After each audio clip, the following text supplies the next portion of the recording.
누구나 예상하는 쪽으로 간다라고 하면은 어떻게 변할 것인가? 역대 대통령 중에 가장 높은 단기 상승률을 볼 수 있었습니다. 지금 용산 사람들이 얼마나 떨고 있는지 아십니까? 또 정비창 부지에 또 아파트를 짓는다?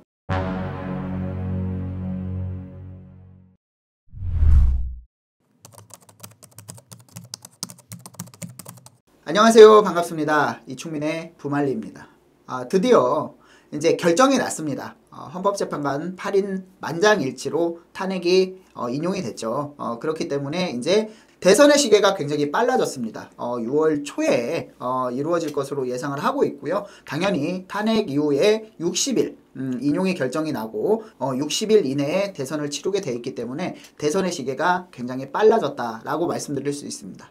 자, 이 대선의 시계가 빨라짐으로써 자, 오늘은 제가 뭐 정치 얘기, 정권 얘기 뭐 이런 얘기는 안 할 겁니다. 하지만 이게 부동산이다 보니까 정책적으로 누가 돼서 정책을 어떤 방향으로 흘러갈 것인가라는 것은 굉장히 좀 예측을 하고 굉장히 투자자, 부동산에 관심 있는 우리로서는 굉장히 중요한 부분이기 때문에 이거를 또 놓치고 아니면은 포기하고 아니면 모르고 지나갈 수가 없겠죠. 그래서 오늘은 빨라진 대선 시기에 이 부분에 대해서 앞으로 정책이 어떻게 바뀔 것인가, 부동산의 흐름은 어떻게 될 것인가 간단하게 살펴보겠습니다.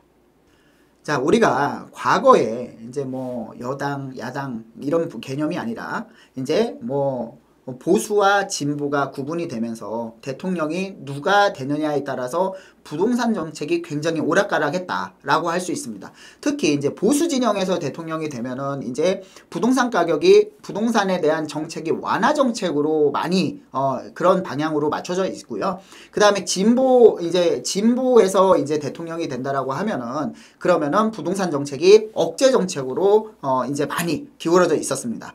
특히 이제 과거에 지금 윤석열 전 대통령 이전에 문재인 전 대통령이었죠. 문재인 전 대통령 임기 내내 결과적으로는 부동산 정책, 수요 억제 정책이 굉장히 두드러졌었습니다. 역대 어느 대통령보다도 공급 정책이 아닌 수요자 억제 정책. 그러니까 이제 다주택자들은 모두 다 투기꾼이다, 나쁜 놈들이라는 프레임을 씌워가지고 그렇게 주변에서도 이제 주택 공급이 부족합니다.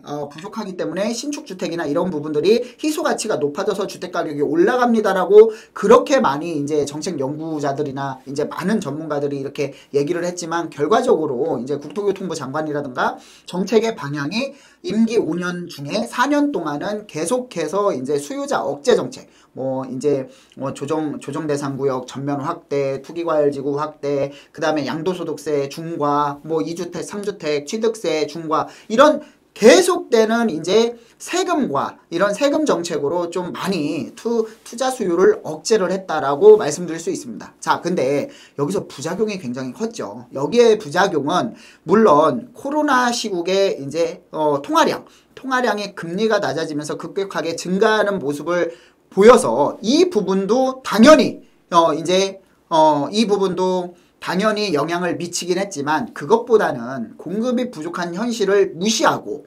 실질적으로 수요자만 억제하는 억누르는 정책 때문에 부동산 가격이 굉장히 많이 임기 내내 올라갔다라는 그런 연구 결과도 굉장히 많습니다. 그래서 임기 5년차 거의 다 돼가지고 선회를 했죠. 정책 방향, 부동산 정책 방향을 선회를 했습니다. 그 방향이 뭐냐면 바로 서울에 있는 핵심 지역들, 대규모 주택 공급을 할 수 있는 핵심 지역들의 주택 공급을 하겠다. 사실은 기존의 정권에서는 정책적으로 말도 안 되는 곳에 이제 임대 아파트나 아파트를 공급한다는 것입니다. 예를 들어서요. 한번 보면은 이제 그 강북 쪽에 있는 이제 군인 골프장 있죠. 골프장 부지에 아파트를 짓겠다. 용산 국제업무지구 정비창에 아파트를 짓겠다. 자, 이런 모습들이 굉장히 많았었고요. 그러다 보니까 이제 이런 졸속, 또 3기 신도시를 지정을 했죠. 하지만 그때 이제 그 지정을 할 때 어땠냐면 2027년도에 입주를 목표로 했습니다. 입주를 목표로 3기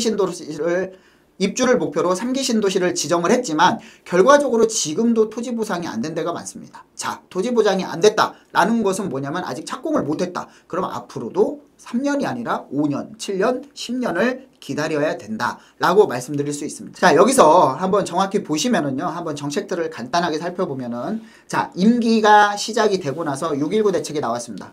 조정대상 구역을 전 서울시 25개 구 막 확대 지정을 했죠. LTV, DTI 규제 강화를 했고, 그러니까 대출을 억제하고 수요자를 억제했습니다. 파리 대책. 우리 파리 대책 굉장히 유명하죠. 그 다음에 827 대책, 913 대책, 이런 대책들이 굉장히 유명하고요. 그 다음에 710 대책. 자, 여기에서 종합부동산세 뭐 법인들 어떻게 했습니까? 법인들 이제 감면 없고 이제 종합부동산세 감면이 이제 원래는 3억이었는데 그걸 없앴죠. 아예 없애버렸고, 그러면서 이제 법인으로 부동산을 사고 팔고 하는 것은 굉장히 어려워졌고요. 또 여기에서 이제 굉장히 이제 수요자 억제 정책을 하면서 이제 너네 때문에 부동산 가격이 올라가는 거다라는 프레임이 굉장히 강했었습니다. 그래서 우리나라가 어떻게 했습니까? 싱가포르처럼 지금까지 취득세 중과가 없었거든요. 이때 취득세 중과가 처음 나왔습니다. 문재인 전 대통령 때.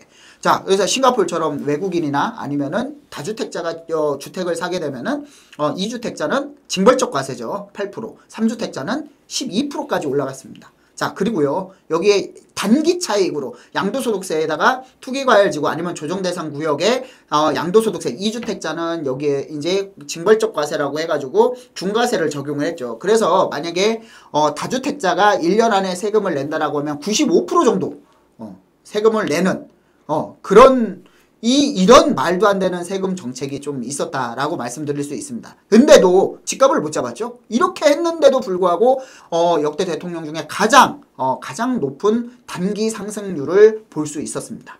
자, 그래서 어떻게 했냐? 2020년부터요. 임기 1년이 안 남았는데 그때부터 이제 공급 대책을 발표를 했죠.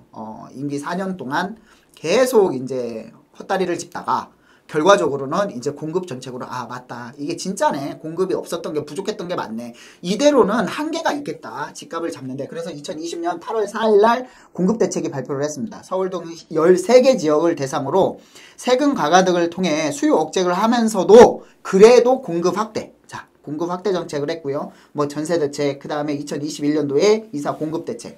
자, 여기에서요. 공급 대책을 한번 살펴볼게요. 어떤 공급 대책을 했냐 볼까요? 자, 보시면은 3기 신도시를 지정을 했고요. 아까 말씀드렸듯이 우리가 이제 신도시 중에서 사전 청약 제도가 거의 없었습니다. 하지만 빨리 이제 너 나중에 5년 7년 뒤에 이 집에 들어갈 수 있으니까 사전 청약을 해. 그러면은 너 이거 안정적으로 이게 집에 들어갈 수 있기 때문에 그럼 어떻게 돼? 너 집 딴 데 사지 마.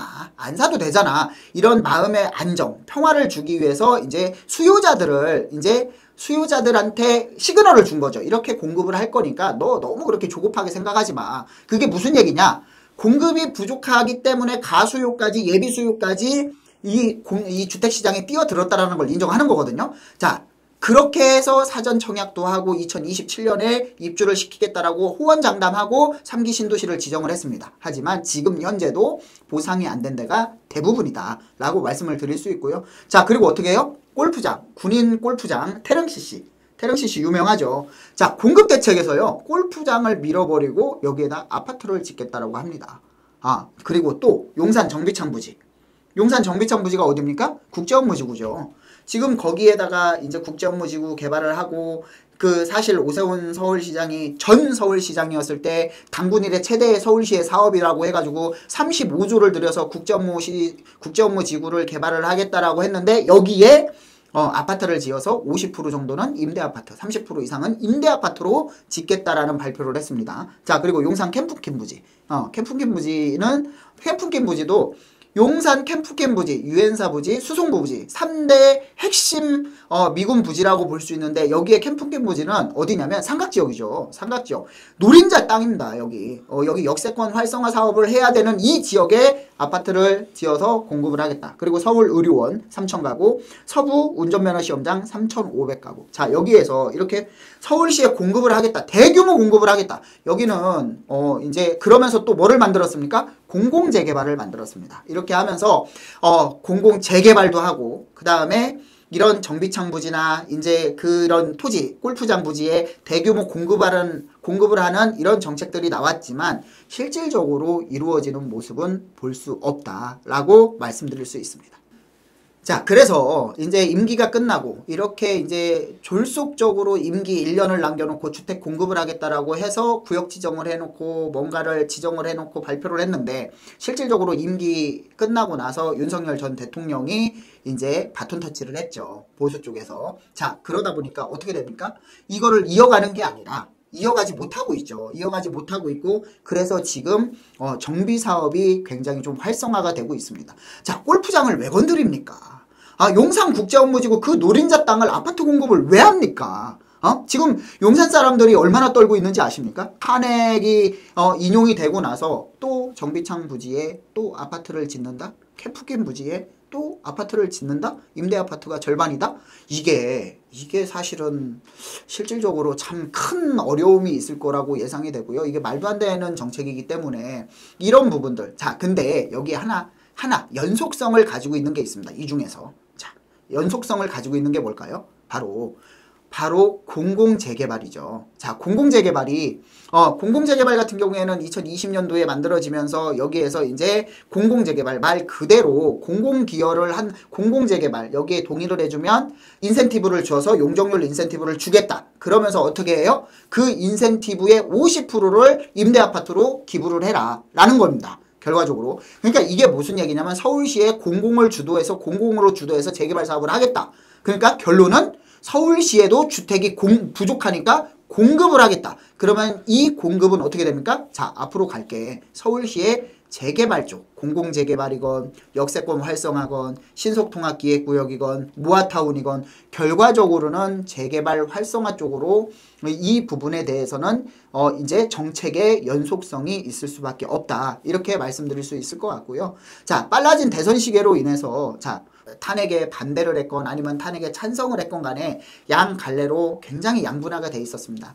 이러면서 대립을 많이 했고요. 정말 심각할 정도로 대립을 했죠. 자, 근데 우리가 솔직히 뭐 다들 아시겠지만 옳고 그런 걸 떠나서 누구나 예상을 하지 않습니까? 뭐 90% 이상은 누가 될 것이다 라는 예상을 하고 있기 때문에 그게 좋든 싫든 어느 정도는 예상을 하는 대로 내가 이쪽으로 흘러갈 것이다 라는 것이 국민 대부분이 알고 있다면 그쪽으로 방향을 틀어서 거기에 대한 대응 전략을 세우는 게 굉장히 중요하다고 생각을 합니다. 그렇기 때문에 오늘은요 이렇게 해서 간단하게 부동산 시장이 어떻게 변할 것인가. 자, 빨라진 대선 시계로 인해서 대통령이 사실 뭐 누가 될지는 100%는 없습니다. 100%는 없지만 누구나 예상하는 쪽으로 간다라고 하면은 어떻게 변할 것인가. 이런 부분은 좀 고민을 해볼 필요가 있어서 오늘 영상을 촬영하게 됐고요. 자, 한번 이런 부분들을 좀 관심 깊게 보시고 관심 깊게 생각을 하셔가지고 대응을 할 수 있는 그런 마인드, 그런 시장을 이기는 힘을 기르시길 바라겠습니다. 자, 그래서 오늘은 이것으로 마무리를 하겠습니다. 감사합니다. 시청하시고 농산 쪽에서 뭐든지 좋습니다. 그래서 궁금하신 부분이 있으면 댓글로 남겨주시면은 현실적으로 컨텐츠를 만들어 가지고 한번 촬영하는 그런 시간을 계속 갖도록 하겠습니다. 오늘은 여기서 마무리하겠습니다. 감사합니다.